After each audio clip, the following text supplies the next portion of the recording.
Hello, my legal birth name is Brady John Clapp. I am also the artist known as Thought Bubble Chess Club. Part of that is a whole discussion because I believe that multiple personalities isn't an abnormal mental condition. I believe it's a human condition, but I also believe that that's like the essence of how, a basic one sentence way to explain depth psychology. And so that's why I call myself a thinking man's bubble clown. Being a bubble clown or a bubble guy is in this category that I would call bubbleology. Bubbleology is the people that do this form of art. That's what we like to call it because it seems like a more dignified art.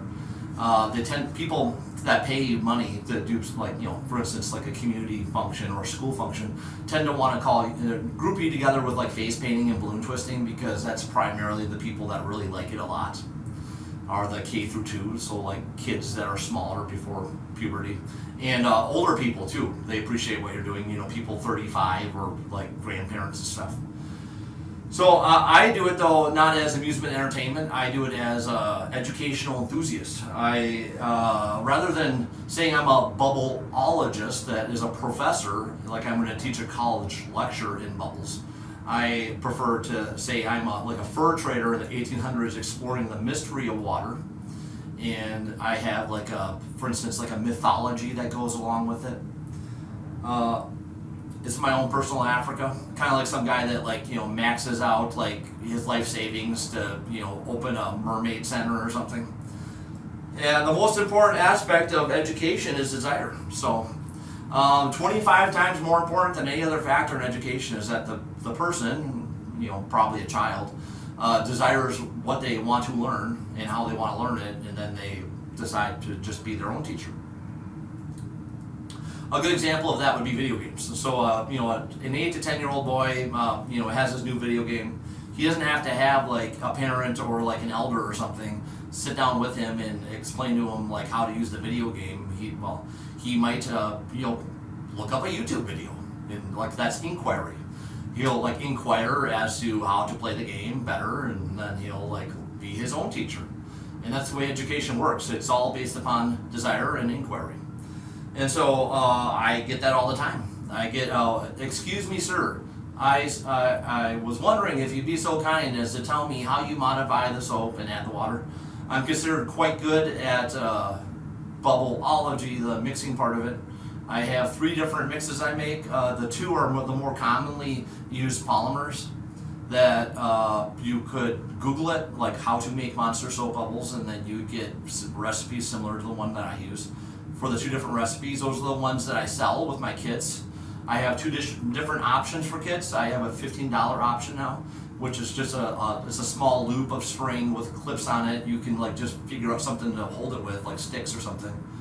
And then I give you a piece of paper that gives you those 2 recipes and enough of the powdered mixes of each kind to make 2 individual 5-gallon buckets. And then what you could do is you could put them out on something flat and divide them into 2 piles if you only want to make 2.5 gallons at a time instead of a whole 5-gallon bucket. And I also have a special performer mix, which is my high-end performing one that I use when I do public events to make them super huge and stuff, the size of 15 feet across is my general largest size, but I have yet to see how big they can get since I have a new way of mixing it. Part of it is the water too. The water quality that you use can make a huge difference. So what type of water that you use. So when I look online, I look at other people's products and they have negative complaints. I'm like, yeah, they probably use city tap water to fully dilute it. So that'll be a separate video though, because I want to keep this one short. I'll talk about the artisan options. I do this as a street artist. I do it like skateboards were in the 1980s. I want to make it cool for teenagers to do. And I have a theory that every generation needs something cool to define their teenage years, so it's not the same as their parents' teenage years. So when I was a teenager, we had long hair and skateboards and punk rock, and so now they have the reimagining of sexuality and EDM festivals. And so eventually, now those people will get older, and then bubbles will be cool for teenagers. That's my theory, or that's what I'm hoping for. We'll see if it happens. I like to do my own music when I do street artists. That's the best part about it. First of all, is that I get to play my own curated music playlist. People have commented me. I have different music for different crowds, and so I have a mix I call Hauntology, which involves like, you know, some Neil Young, some Simon and Garfunkel, some Johnny Cash, and stuff like that. I have other music too, depending upon where I am or what the situation is. And how windy it is, I pair the music playlist with whether it's strong wind or light wind. The environmental factors make a huge difference in this, so a large part of it is being in the right place at the right time. I would like to get to the point where I could have enough funding where I could have employees. My dream would be to have myself and 3 other paid employees when I go do street art, so then I could have time to talk with people or play chess with people or talk about why bubbles go well with chess or hand out business cards. One of the freaky things that you always get, because everybody is a hunter and a gatherer in electronic data force, is that people always take a picture or a video of you and then they walk away without ever talking with you. It's really creepy and kind of scary. One time I said, I have this ongoing joke. I say, like, I'm under surveillance by time travelers, and one time a guy said to me, he said, yeah, but you weren't supposed to know about us. And which is kind of really funny and also kind of terrifying.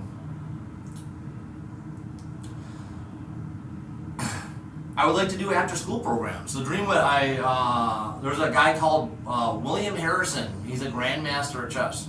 So I'm pretty good at chess. I've played a lot of chess over the years. I am, by people who are really good at chess, I'm considered a pretty good player, and sometimes I feel inspired and I can embarrass one of them. But, so I'm not a grandmaster in chess, I just say I'm a grandmaster in outdoor bubbles, right?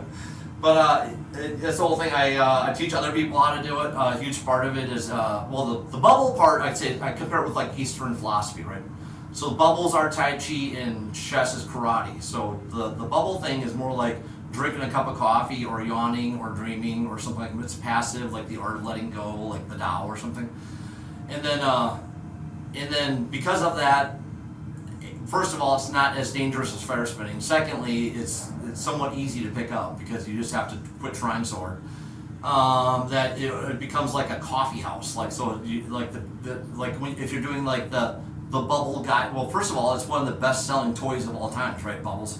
Secondly, there's an element of competition with the bubble merchant angle of it, which is the artisan sales. And so I tried to figure out how to do the SEO optimization to try to see if I could get my website to pop up. You know, like the first thing, like when you type in like how to make monster soap bubbles, and that was a joke because it's all rigged, right? Yeah, so that's the whole thing. I like to talk about techno-feudalism. You know, the idea that, you know, we're all hunters and gatherers in the electronic data forest, except the forest is owned by other people. You know, so you're a new techno land surf. You know, like on, you know, harvesting, working the ground in their property. And so if you are nice enough to donate to me, you can support what I do as culture jamming. Culture jamming is the idea of reclaiming public spaces and questioning authority and having critical thinking and starting a dialogue about the evils of capitalism, consumerism, and modern market culture. So, like, for instance, if we look at online, if I'm in person and I'm discussing with somebody about an artisan sale, I'll have, like, you know, things I printed off with similar products that you could buy from Amazon or from Etsy or something, and I'll explain to the people, like, see how my product with the shipping would be about half as expensive, and now I'm not paying that money to them, I'm paying it to you because I'm selling it for half the price. So I'll help you, like, stick it to Jeff Bezos. I would like to work with schools and libraries or even churches. I myself don't participate in institutional Christianity, but I do believe that at the roots of, say, for instance, a priest or a psychoanalyst, at roots is a modern rendition of shamanism. Shamanism existed before civilization did in hunter and gatherer society. And so it's seen egoic if you call yourself a shaman, so you're not supposed to do that, like the community does that, or the spirits of the dead, which is also kind of, scary, I can't believe you said that. Anyways, voices without bodies. I mean, aren't we in the age of that with AI? I mean, that's disembodied voices, right? Everybody's hearing voices now.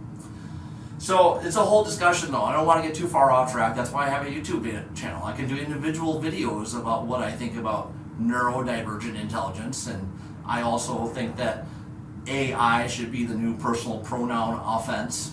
because you're calling it artificial. Isn't that a bad start? But yeah, the idea with an after-school program would be that the person like me or my team, hopefully someday, would come to your school, and that the school would let me be on the property and let the kids stay late, and then the parents would pay me per student per session on a website, and then I could make enough money to make it worth my time and have a team of people, because you want a team of people to manage the child safety issues. And that's also a common problem that I've had with the performance artist contracting part of it, is that we have this problem in the Midwest of like spending $10 to win a $1 bet, especially when we want to shove you back into face painter and balloon twister territory. I'd like to work with libraries. I have worked with libraries in the past, and that was a good thing. So I'm just saying this because maybe you're, I don't know, working with a church, maybe you're working with a library, maybe you're working with a school, maybe you're a student life director or an actual person that's working for the school as a community partnership coordinator, and you would like to talk with me about the possibility of having me work with your business, your team. And so this is a way for me to spread the word about what I do and try to monetize what I do, so I can basically replace my aging Honda Pilot. I was thinking of starting a GoFundMe for that one, calling a horse, my whole kingdom for a horse. There's two different ways to think of children, products to be molded or lives to be unfolded. The reason why chess and bubbles go well together is, first of all, you start a bubble group that would be about critical thinking and questioning authority. You start a chess group that would involve a hug instead of a handshake. It's all about making people feel safe and feel loved. And that's one of the things they say about chess, why you do the handshake, is because it's an old military thing. I mean, chess is war, but it's the most merciful war because nobody gets physically hurt. And while kids are in school, they're already doing it. It's called play fighting. They poke each other, they chase each other around their room, and then you scold them. And so this is more dignified. It's a touchstone of the intellect and the gateway to the humanities. And people need to feel safe and feel loved in order to learn things. It's an adolescent child psychology issue. That's what active shooting is. It's an adolescent child psychology issue. It's not a police power, lock the school up like a bank and treat the children like their money issue. So this is Thought Bubble Chess Club. Thank you for your support.